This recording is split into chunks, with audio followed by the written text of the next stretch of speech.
राधे राधे, प्रणाम। मैं पूनम अपने YouTube चैनल पूनम सरिता संगीत में आप सबका तहे दिल से स्वागत करती हूँ और ईश्वर से मंगल कामना करती हूँ आप सभी के लिए। आप सभी लोग स्वस्थ रहिए, मस्त रहिए और अपने जीवन में खूब तरक्की करिए। आज हम लोग बहुत सुंदर सोहर गीत आप लोगों के लिए लेके आए हैं। आप लोग सुनिए, कैसा लगा कमेंट बॉक्स में ज़रूर बताइएगा और खूब सारा प्यार और आशीर्वाद बनाए रखिएगा। पति हमरे ससुर जी के ऊंची महलिया बयार नहीं लागई हो, राजा धीरे धीरे बेनिया डोलावा गरम मोरे लागई हो।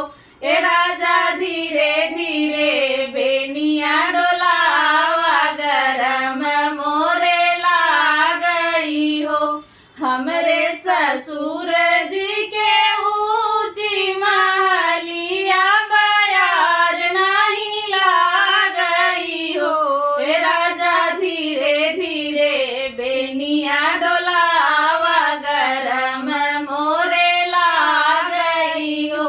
ए राजा धीरे धीरे बेनिया डोलावा गरम मोरे लागई हो।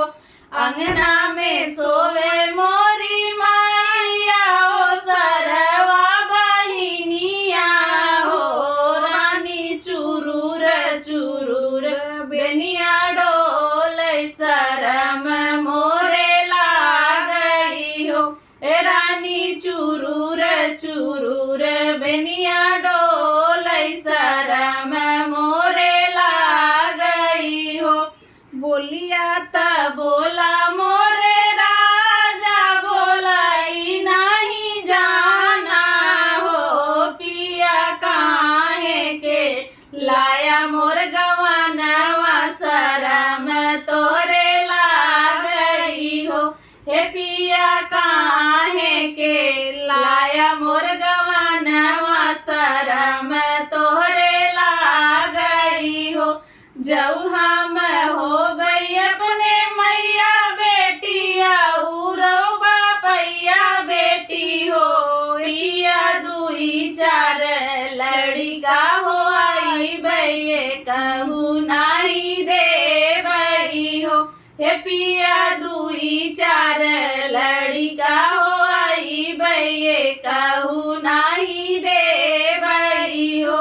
जऊ हम हो गई अपने मैया बेटाया, उरो बापैया बेटा हो। धरना से जिया पर नाही धर बैला, कैसे होई है हो।